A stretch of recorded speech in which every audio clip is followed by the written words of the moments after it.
and welcome to Tarmac. I'm Dave. I'm Matthew, and this fresh but familiar looking car behind us is none other than the new Mercedes C Class. That's right, it's the new C Class that thinks it's a bit of an S Class. Come, let's take a look at this. Okay, so the C Class nameplate has basically been around since 1993, and in theory it's a successor of the 190, which sort of has the C sort of nameplate attached to it, but you'll be able to work that out anyway.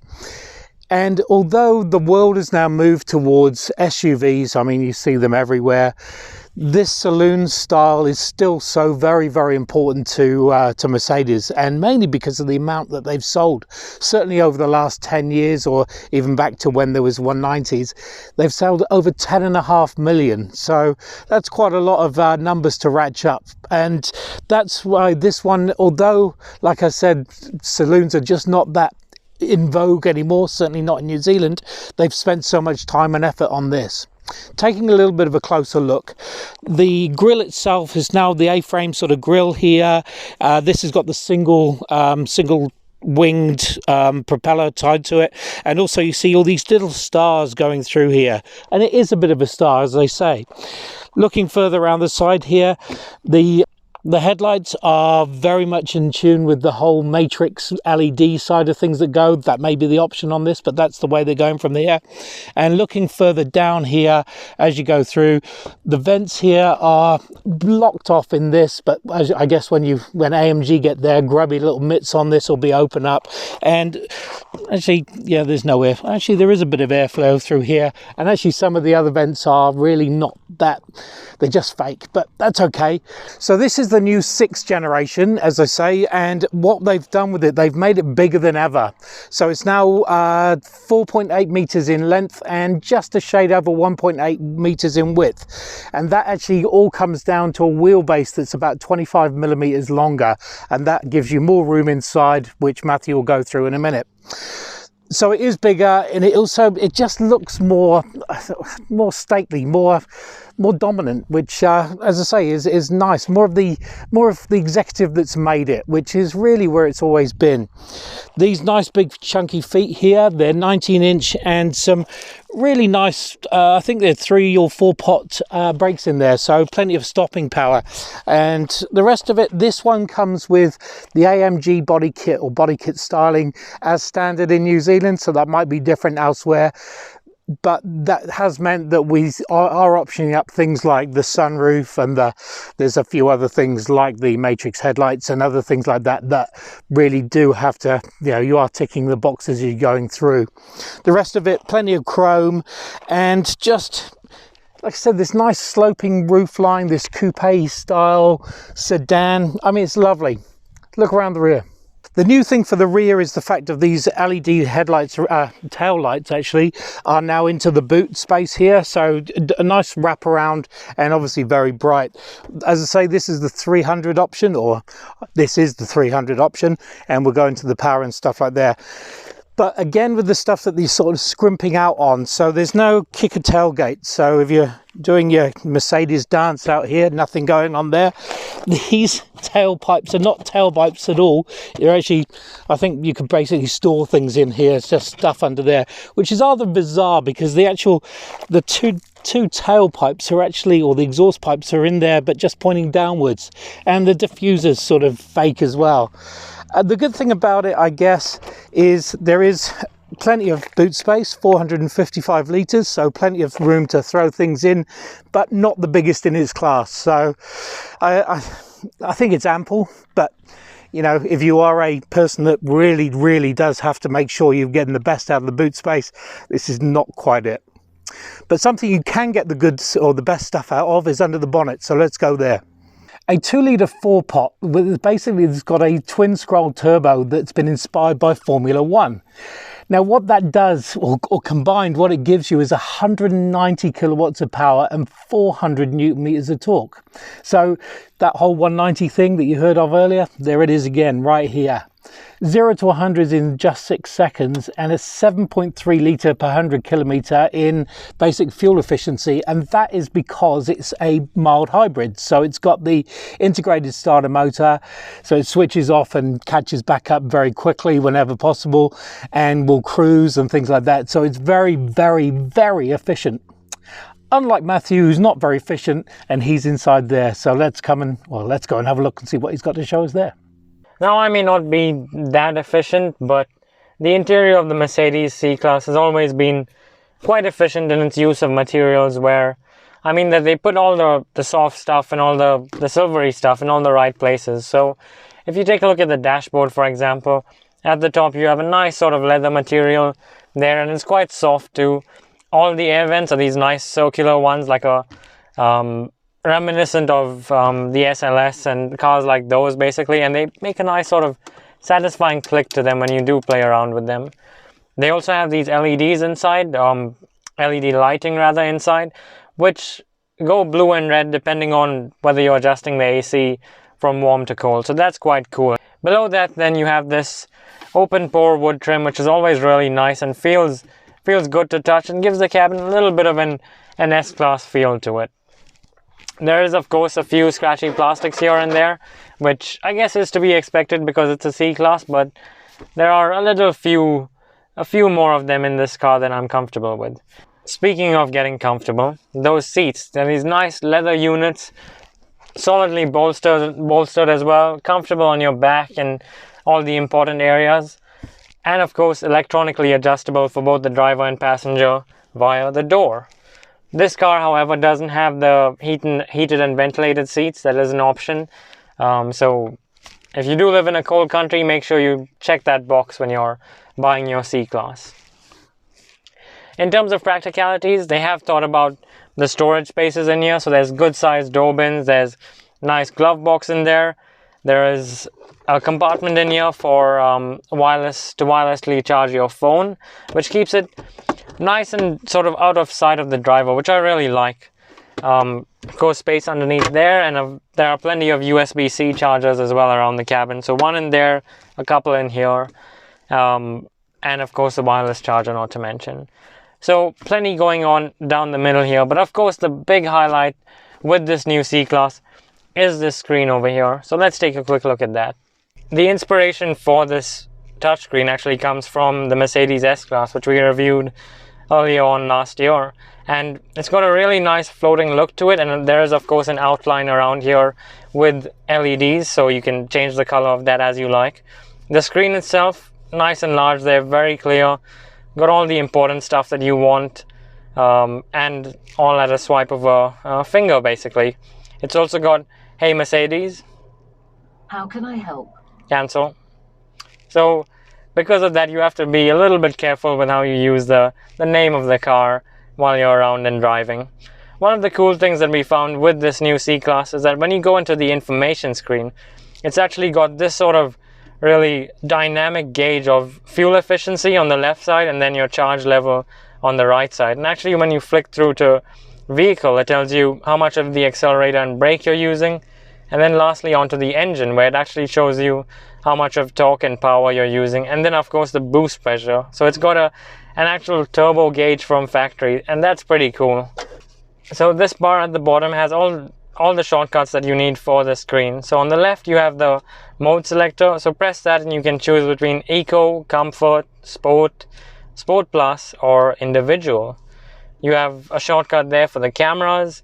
You also have one for the car settings, and this little trackpad looking thing is actually a fingerprint scanner, and when you put your thumb or your finger on it, it'll sense your fingerprint and adjust the car to your profile, so your radio station, the seats, stuff like that. So it's really smart in the way it uses that. The volume rocker here is also a touch sensitive one, so you can swipe your finger along to get some volume there, so that's pretty cool too. The other significant screen in the car is the one in front of the driver, so let's take a look at that. So the gauges, of course, in proper Mercedes style are customizable. So on the left you have the speed here, on the right the rev counter, and notice that it does have a little EQ badge there at the bottom. So it does tell you when you're using your mild hybrid system and then how well you're using it, if you like. The screen, well, I mentioned that is customizable, and you can do that by just flicking through the buttons in the middle here. So you change what your main display is like in the center, and if you press from side to side, you can go through the different options and things. So there's plenty to play around with the car, with the dashboard settings rather. Coming out of the screen, you're presented with this large AMG style steering wheel, leather wrapped of course, and it's got this sort of biplane effect to it where it has buttons on both sides. That's a really cool feature too. The layout of the steering wheel means that on the left side you've got all of the audio controls and the general shortcuts for your infotainment screen. On the right side you've got all the buttons for the gauge cluster ahead of you. All of these are haptic of course, so depends on how comfortable you are with that. On the plus side though, this model does come with the paddle shifters behind, which is a lovely thing to use while you're on some nice curvy roads like these. Speaking of those twisty roads, I think it's probably about time that we go and try them out.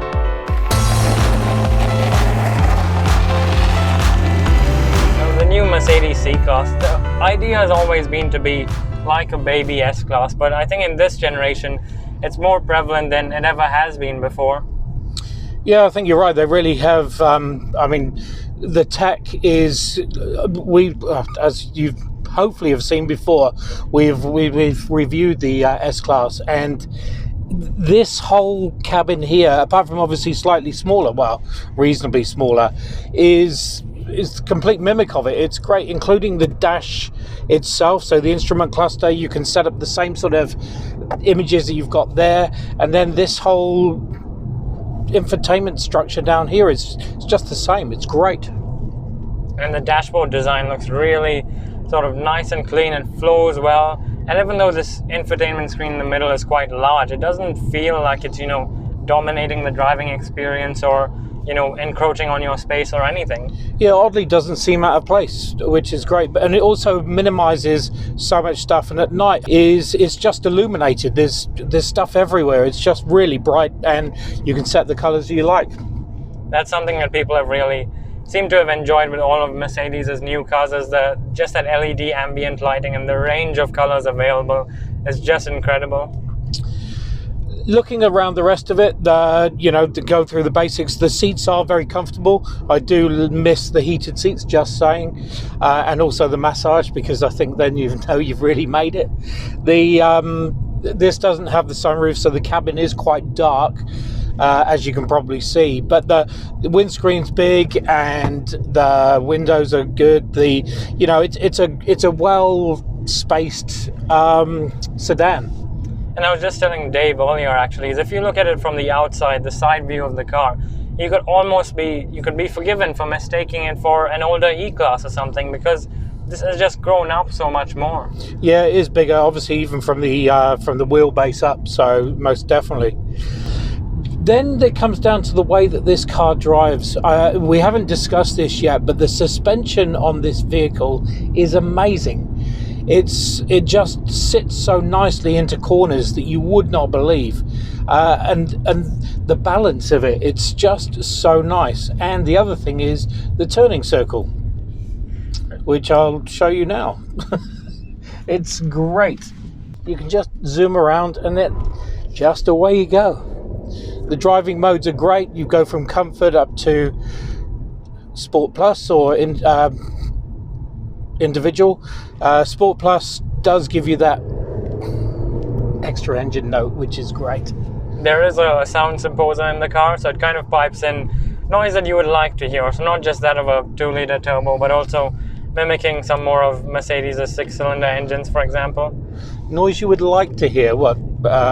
Jungle sounds or something? I don't know. Like turbo whistles and things. Gotcha. I've got to say though, as Dave was, to add to what Dave said earlier, that this is just a C300. The only AMG badging on here is on the wheels and the package. But the way it handles and the way it sort of goes off the line, you would be hard-pressed to mistake this for an AMG car, a real AMG car. It is truly impressive. Yeah, 190 kilowatts, and just the way that this extra boost, this EQ boost comes in, so it does just pick up so well. And this is a corner that you shouldn't be doing that speed in, and actually I shouldn't be doing that speed in, but it does just pick up nicely, but just sits so well and urges you to sort of go that little bit more, which is great. And I actually shudder to think what they're going to do with the AMG once they really get their hands on it. Speaking of shuddering, well, this car doesn't do any of that, and as the label on the door will tell you, that it is actually a made in Germany Mercedes, and it feels that way. You know, you shut the door and it gives you a sense of confidence. You try and shake the panels and things, and they all, you know, solidly screwed together, so it does feel like a proper old school C Class in terms of that build quality.